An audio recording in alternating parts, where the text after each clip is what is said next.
ठीक है, आज आगे पढ़ते हैं हम लोग। और ये एनसीईआरटी का 4.5 टॉपिक है, magnetic field due to current element. उसको बायो सेवर्ट लॉ भी बोलते हैं। तो ये बायो सेवर्ट लॉ का बहुत अच्छा एप्लीकेशन है, इससे बहुत सारे क्वेश्चंस बनते हैं, बहुत सारे क्वेश्चन पूछे जाते हैं। तो हेडिंग ही है कि आपको क्या निकालना है, मैग्नेटिक फील्ड निकालना है। क्या निकालना है? मैग्नेटिक फील्ड निकालना है ड्यू टू करंट एलिमेंट। इस हेडिंग में तीन बातें हैं। फाइंड क्या करना है? फाइंड करना है मैग्नेटिक फील्ड। बी, किसकी वजह से? तो करंट है वो किसी एलिमेंट में फ्लो हो रहा है, उसकी वजह से कितना मैग्नेटिक फील्ड जनरेट हो रहा है, वो बायो सेवर्ट लॉ के एप्लीकेशन के बेसिस पे हम लोग समझेंगे और निकालेंगे। तो बेसिकली एम हमारा क्लियर है, ऑब्जेक्टिव क्लियर है। ऑब्जेक्टिव जो है हमारा वो ये है कि हमें मैग्नेटिक फील्ड बी निकालना है। किसकी वजह से निकालना है? तो कोई करंट आई है, वो फ्लो हो रहा होगा किसी एलिमेंट में। ठीक है, तो एक काम करते हैं, एक वायर लेते हैं। लेट्स से फॉर एग्जांपल ये हमारे पास कोई एक वायर है और हमें इसके अंदर करंट फ्लो है आई। ठीक है, एक वायर है, कंडक्टिंग वायर है, उसमें करंट फ्लो है आई। अब इस करंट की वजह से मैग्नेटिक फील्ड जनरेट होगा। आपको पॉइंट गिवन होगा कि किस पॉइंट पे जाकर इस कंडक्टिंग वायर में जो करंट फ्लो हो रहा है उसकी वजह से किसी पर्टिकुलर गिवन पॉइंट पे आपको मैग्नेटिक फील्ड निकालना है। लेट से वो पॉइंट है हमारा फॉर एग्जांपल यहाँ पी, ये गिवन है। इस पॉइंट पी पे आपको मैग्नेटिक फील्ड निकालना है। स्टेप क्या है? तो स्टेप ये है कि ये जो वायर है आपको इसमें एक करंट एलिमेंट लेना है, छोटा सा एलिमेंट कट करना है। तो लेट से अगर आप छोटा सा एलिमेंट कट करोगे, फॉर एग्जांपल ये एलिमेंट हमने कट किया, तो उस एलिमेंट का लेंथ क्या होगा? डीएल होगा। और क्योंकि ये वायर हमने कुछ कर्वी नेचर का लिया है, तो इसलिए आपको वेक्टर डिफाइन करना होगा। तो ये जो लेंथ है, उस लेंथ का जो वेक्टर होगा वो कुछ ऐसा होगा। इस पे हमने टेंजेंट टाइप से किया। इसमें करंट कितना फ्लो हो रहा है? आई। तो इसका मतलब ये हमने एक एलिमेंट लिया, उसका डीएल लेंथ है और उसका वेक्टर उस लाइन पे आप टेंजेंट ड्रॉ करके देख सकते हैं। नाउ जिस पॉइंट पे मैग्नेटिक फील्ड निकालना है, उस पॉइंट से उस पॉइंट से वो जो करंट एलिमेंट लिया है वहां से एक लाइन ज्वाइन कर। तो लेट्स से हम एक यूनिट वेक्टर वेक्टर लेते हैं और उसको ज्वाइन कर लेते हैं। ठीक है, यहाँ तक एक लाइन जो लेट्स से वो वेक्टर हमारा क्या है? आर है। आप इसको ऐसे भी समझ सकते हो, इस डायरेक्शन में unit normal vector R. R R है हमारा, R unit normal vector P point की तरफ। हमको निकालना कहाँ पे? मैग्नेटिक फील्ड उस पॉइंट पी पे निकालना है। आप एलिमेंट ही छोटा लिए हैं, तो छोटा सा एलिमेंट में जो करंट दौड़ रहा है आइडियल, उसकी वजह से मैग्नेटिक फील्ड भी छोटा डेवलप होगा, स्मॉल डेवलप होगा। लेट से वो एलिमेंट कितना होगा? वो वैल्यू लेट से वो डीबी है। ये डायग्राम में कोई दिक्कत नहीं है, सेम डायग्राम यहाँ पे भी एनसीईआरटी में ड्रॉ है। आप देख सकते हैं कि ये एक्स वाई एक हमारा एक करंट कैरिंग कंडक्टर वायर है, कर्वी शेप का यहाँ पे दिखाया है, किसी भी रैंडम शेप का दिखाया है। एक्स वाई, ये एक्स है और ये वाई। इसमें क्या फ्लो हो रहा है? तो करंट फ्लो हो रहा है। ठीक है, एक एलिमेंट उसने लिया डीएल। ये एलिमेंट लिया डीएल, ये एलिमेंट लिया डीएल। इस डीएल पे आपको एक वेक्टर डीएल वेक्टर ड्रॉ करने के लिए एक टेंजेंट ड्रॉ करेंगे। ये टेंजेंट ड्रॉ करेंगे और उस टेंजेंट पे हम लोग बोल देंगे कि वो डीएल का जो वेक्टर है वो ये एलिमेंट्री लेंथ का वेक्टर डीएल। एक पॉइंट पी लिया है जहां पे मैग्नेटिक फील्ड निकालना है। हम राइट हैंड थंब रूल से वो क्रॉस मतलब into the board magnetic field generate होगा due to this small elementary current element D L. वो वैल्यू कितनी है? D V vector. ठीक है, अच्छा क्लियर है यहाँ तक? एलिमेंट डीएल हमने ड्रॉ कर दिया टेंजेंट टू दिस कर्व। एक आर यूनिट वेक्टर लिया हमने, पी पॉइंट तक आए, उस पी पॉइंट पे हमको मैग्नेटिक फील्ड निकालना। यहाँ तक कोई दिक्कत नहीं, इनटू दी प्लेन हो। Now angle between these DL and R unit vector कितना है, तो वो थीटा आपको गिवन है। मतलब लेट्स से ये डीएल है और ये आपका आर वेक्टर है, आर वेक्टर पोजीशन वेक्टर है उस पॉइंट पी तक का, दोनों के बीच का एंगल हमारा कितना दिया है, थीटा दिया है। ठीक है, इसी एलिमेंट को हम लोग बोलते हैं कि वो करंट नहीं। यहाँ तक तो कोई दिक्कत नहीं। अब समझने की कोशिश करते हैं कि ये जो ज्योमेट्री बनाया है हम ये डीबी कैसे निकालेंगे। इसको निकालने के लिए बायो सेवर्ट ने अपने एक्सपेरिमेंट में एक लॉ बनाया, एक लॉ दिया। लॉ उसने ये दिया कि ये जो डीबी है, एलिमेंट्री मैग्नेटिक फील्ड जो है, वो प्रोपोर्शनल है आई डी एल के, एलिमेंट्री लेंथ टाइम्स करंट, वो उसकी डायरेक्टली प्रोपोर्शनल। फिर उसने बोला ये जो डीबी है मैग्नेटिक फील्ड है वो इनवर्सली प्रोपोर्शनल है मैग्नीट्यूड ऑफ, ये जो लेंथ है यूनिट यूनिट वेक्टर आर है, डिस्प्लेसमेंट वेक्टर आर है, उसके वेक्टर के मैग्नीट्यूड का, मतलब ये जितना मैग्नीट्यूड होगा आर जितना डिस्टेंस ले लो उसके स्क्वायर का है वो इनवर्सली प्रोपोर्शनल है। क्लियर है। एक बात उसने बोला कि आईडीएल का डायरेक्टली प्रोपोर्शनल है, ये स्मॉल डीबी है मैग्नेटिक फील्ड है। दूसरी बात बोला inversely proportional to the distance between DL and that point where you want to calculate the magnetic field. जिस पॉइंट पे आप मैग्नेटिक फील्ड निकालना चाहते हो, that is the P point here, वहां से जो एलिमेंट्री करंट लेंथ है डीएल है वहां तक के बीच की जो डिस्टेंस है डिस्प्लेसमेंट आर, वो उसका स्क्वायर है। ठीक है, तो ये हमारा 2 पॉइंट है। ठीक है यहाँ तक। अब ये जो आईडीएल डायरेक्टली प्रोपोर्शनल हमने लिखा, दैट इज ये जो डीबी है वो वेक्टर है, तो ये डीएल और वो पॉइंट पी जहां पे जो मैग्नेटिक फील्ड आप निकालना चाहते हो that is inclined at an angle theta. तो हम इसको ऐसा लिख सकते हैं, अगर हम इस दोनों को ऐड कर दें, दोनों को इक्वेशन को लिख लें, तो उसने मोटा मोटी बात उसने ऐसा कहा, ये जो डीबी आएगा इसके एक प्रोपोर्शनलिटी सिंबल है I D L cross R unit vector divided by mod of R का स्क्वायर।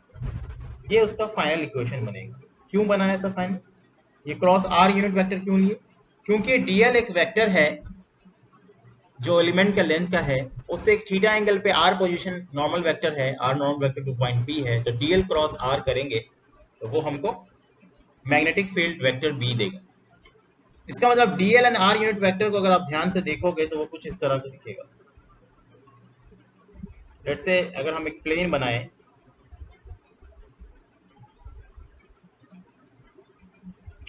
इसमें हमारा ये डीएल था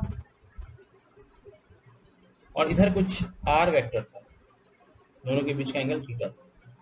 तो डीएल एंड आर एक प्लेन में है, लेट्स से ये कोई प्लेन है हमारा, इसको हम कलर कर देते हैं, और इस प्लेन में अगर हम डीएल क्रॉस आर करेंगे तो एक एलिमेंट्री डीबी मिलेगा जो इस पे परपेंडिकुलर होगा। इस दोनों प्लेन पे क्या होगा, परपेंडिकुलर होगा डी, इस वाले प्लेन पे हमारा परपेंडिकुलर। ठीक है, इस इक्वेशन को थोड़ा और हम मॉडिफाइड करके लिख सकते हैं। आर यूनिट वेक्टर को हम, ये आर यूनिट वेक्टर है, डायरेक्शन यूनिट वेक्टर है, हम vector divided by mod of vector लिख सकते हैं। यहाँ पे आर जो है ये वेक्टर है, डिस्प्लेसमेंट वेक्टर है, या पोजीशन वेक्टर कह लो, पोजीशन वेक्टर। तो इस डीबी में अगर हम रख दें तो इक्वेशन हमारी हो जाएगी K is constant I D L cross R vector की जगह पर R divided by mod R का स्क्वायर है, यहाँ पे मॉड आर आएगा तो ये मॉड आर का क्यूब हो जाएगा। ये हमारा बायो सेवर्ट लॉ है जो ये कहता है कि मैग्नेटिक फील्ड एक एलिमेंट्री करंट में प्रोपोर्शनल है आइडियल से, I DL cross R unit vector से आप कह सकते हो। आइडियल क्रॉस, क्रॉस मतलब cross product of unit vector जिस पोजीशन पे आप निकालना चाह रहे हो वहां, और इनवर्सली प्रोपोर्शनल है पोजीशन वेक्टर के मैग्नीट्यूड का स्क्वायर का। ये जो के है इस के को बोलेंगे प्रोपोर्शनलिटी कांस्टेंट,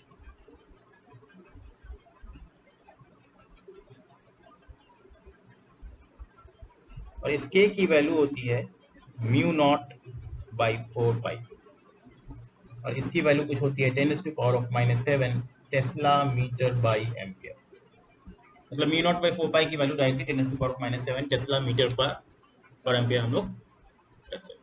ये जो मीडियम है जिसके बीच में ये सारी घटना घट रही है, तो उसको म्यू नॉट आप पीछे भी पढ़ सके हैं, परमेबिलिटी। इस इक्वेशन को थोड़ा और आगे देखते हैं। इक्वेशन हमारे पास बना, अगर हम इस सब वैल्यू को रख दें, यहाँ पे ऑलरेडी लिखा हुआ है ये म्यू नॉट 10⁻⁻⁷ है, मिसप्रिंट है ये, ठीक है।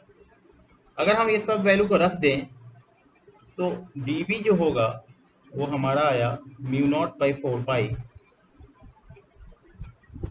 आई dl vector cross r vector, जो पोजीशन वेक्टर है हमारा, divided by mod of r का, ये क्वेश्चन है, ठीक है।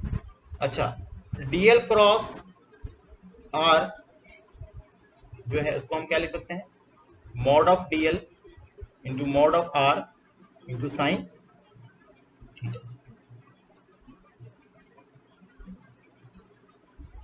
जो हमारा हो जाएगा dB equal to mu naught by 4 pi I dl into r, ये सारा मैग्नीट्यूड में आ गया, into sine theta divided by r magnitude का क्यूब, और एक यूनिट नॉर्मल होगा। तो ये जो dB होगा हमारा वो परपेंडिकुलर होगा to dl vector and r। dl एंड r जिस प्लेन में होगा उस पे ये dB हमारा परपेंडिकुलर होगा।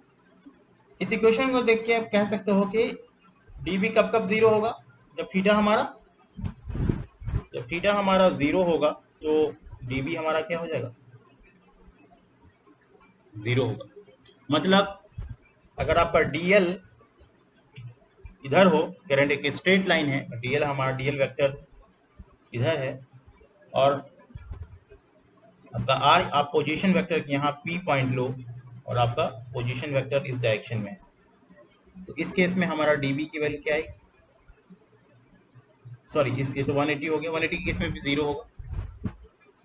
और या फिर अगर आप इस पॉइंट को लो, इधर लो, इसी डायरेक्शन में अगर हम लेते हैं P पॉइंट, उस केस में भी dB की वैल्यू हमारी क्या होगी, जीरो।